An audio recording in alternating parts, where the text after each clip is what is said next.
Terrance Watanabe, Harry Kakavas, and David Milch are names of gamblers that won millions of dollars and still managed to lose everything that they won and had. Here's a look at some of the dumbest gamblers ever. Terrance Watanabe. Terrance Watanabe was born into immense wealth in Omaha, Nebraska.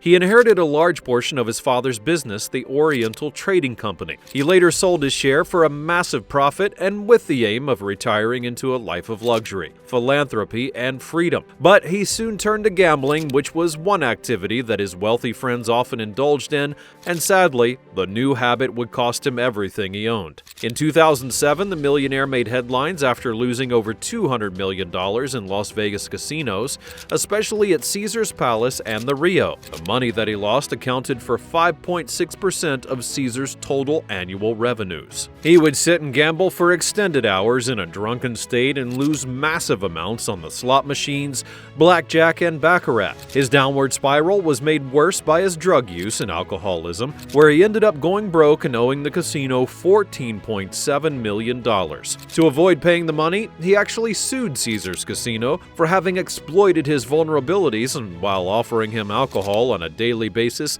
to keep him physically and mentally impaired. Watanabe eventually settled out of court with the casino and sought help for his addictions and health challenges. He started as a millionaire, and then he lost everything to the point of being homeless while also battling prostate cancer.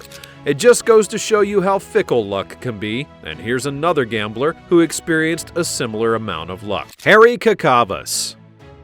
The Australian-born real estate mogul was widely known for his infamous gambling losses, which amounted to a whopping 1.5 billion Australian dollars in just over 14 months. He indulged in the high-stakes baccarat, which he loved to play at a very quick pace, often bidding as much as $300,000 per hand. He would be dubbed a whale because of his insanely high bets that put him in a class of his own. His gambling addiction led to a devastating financial and emotional consequence. After losing such a ridiculous amount of money to the Crown Casino in Melbourne, he then began a legal battle with the casino, accusing them of enticing him with luxury, alcohol, and other lavish perks which would force him to stay and gamble more. He argued that the casino had exploited his weaknesses. However, the court would not be moved by his pleas. In 2013, the court maintained he was fully aware of his actions and ruled against him. While many gamblers lose all of their money in the blink of an eye, some are so wealthy that their losses are only a small dent in their bank account. One such person is billionaire Kerry Packer. Kerry Packer.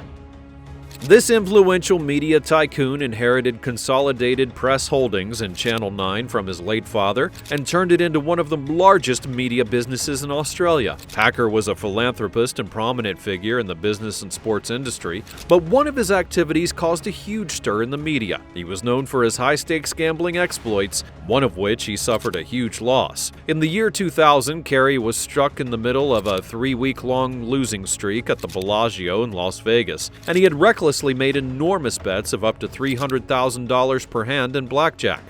This led to an estimated loss of $20 million. This loss was big enough to cause major financial damages to any individual or business. However, this wasn't so with Packer. The billionaire's net worth was valued at $6.5 billion, and that allowed him to recover from those losses. The next gambler on our list didn't only lose, he was also added to the Black Book of Gamblers and is banned from ever entering a casino again. Archie Karas. Karas was one of the most interesting figures in the gambling world, known for his big wins as well as career-ending losses. He had lost $2 million gambling in Los Angeles and decided to move to Las Vegas for better luck. As fate would have it, he bumped into an old friend who raised him $10,000, and that's where his winning streak began. Over the next 2.5 years, he would amass over $40 million, mostly by playing poker, pool, and dice games. In his prime, he was a formidable opponent. He was so good that he defeated some of the biggest names in the poker industry, like Doyle Brunson, Chip Reese, and Stu Ungar. He was known for confidence and recklessness. He would bet millions on a single roll of the dice, which often scared off other gamblers. However, his winning streak came to an end in 1995 when he began losing substantial amounts of money. He gambled his way from $40 million to almost $0 in a matter of weeks, and later in his career he tried to replicate that success, but instead was met with legal issues. In 2013, he was arrested at a San Diego casino at the blackjack table. They said that he had been marking cards, and this of course was a major offense. Subsequently, he would be banned from all casinos in Nevada, making it a crime for him to step onto the premises of any casino in the state. He wasn't exactly a prominent or admirable figure, so the story did not come off as a shock to anyone. But what happens when an irresponsible gambler is someone who had held a significant political position in the country? Let's have a look at the ill fate of Maureen O'Connor. Maureen O'Connor.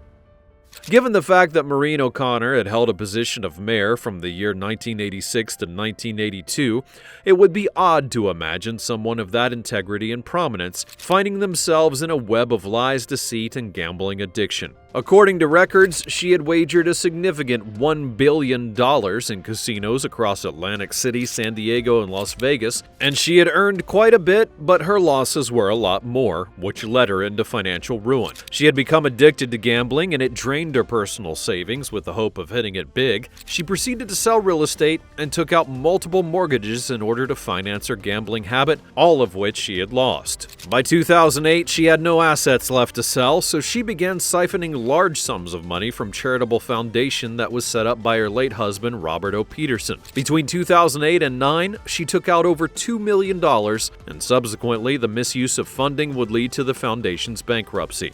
But there's an awkward part. Maureen had been struggling with health issues, which included a brain surgery she had in 2011 for a tumor, so it was easy for her to blame misappropriation of funds on her health and surgical needs. The court didn't prosecute her, rather she entered an agreement of deferred prosecution, which said that she could repay stolen funds while seeking treatment for her gambling addiction. The gambler's rush is certainly a real thing, and now we'll have a look at someone who found themselves in a similar situation. David Milch. Now, you may remember the hit television show NYPD Blue or Deadwood. They were created by David Milch, but while he created those masterpieces, he was destroying his life with a gambling habit that took a toll on both his life and his family. Milch's gambling addiction began at a very young age. His father had introduced him to the racetracks, and at some point, what began as simple fun became a compulsive gambling habit. At some point, his wife had to step in and was reportedly giving him specific amounts for the week in order to limit his expenses and his habit. This would progress into his advanced age, and over the course of his career, he had accumulated a fortune of over $100 million and squandered most of it away on horse race betting. From 2000 to 2011, he lost $25 million, but it gets worse than that. He also found himself in debt to the tune of $17 million, with significant back taxes owed to the IRS. Aside from his huge debt, he was struggling with a heroin addiction. All of his assets had to be liquidated in order to cover his debts, and he continued to create movies to cover what money he owed while also treating his addictions. Milch was gifted with creating television shows, but not so much as a gambler. The next gambler on our list is remembered as a truly gifted gambler with a ton of accolades to his name, and he's highly respected in the world of gambling, but not all stories have a great ending. Stu Ungar. Stu Ungar had a natural talent for cards, which he had developed at a very young age. Born in the early 50s in New York City, he had learned to gamble under the tutelage of Gin Rummy and began to make his name. His photographic memory allowed him to do well at poker. He even won the World Series of Poker in 1980 and 81, making him the only player to ever do it back-to-back. Despite his skills, though, he still had a problem. He was heavily addicted to drugs and had an impulsive personality, which led him to make the most risky decisions. He lost huge sums of money while also making irrational decisions, and you could say that his addiction greatly contributed to his mind's malfunction.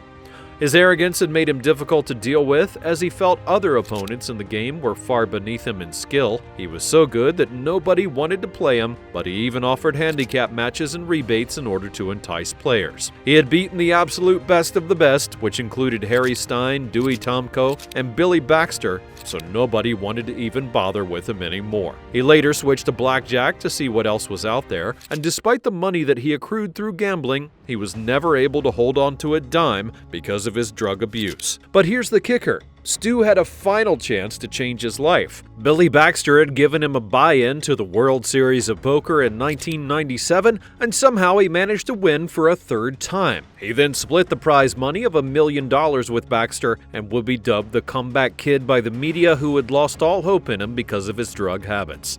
However, old habits die hard, and Stu proceeded to waste his newly earned money on drugs in only a few months. Things would end in a bad way for the comeback kid. He had tried to quit, but that only lasted for a few weeks, and he was back at it once again, even harder than before. On the 20th of November 1998, he checked into a motel on the Vegas Strip for 2 days, and that was the last time that anyone heard from him. He would later be found dead in his room, and sadly, another one of his friends, Bob Stupak, had earlier given him an advance of $25,000 to finance a tournament and split future winnings. Stu had won an estimated $30 million during his career as a poker player, but died without a single asset to his name. What did you think about the dumbest gamblers that lost everything? Let me know in the comments below. Also, be sure that you subscribe to the channel so you never miss another great video like this one in the future. Thanks for watching, and I'll see you next time.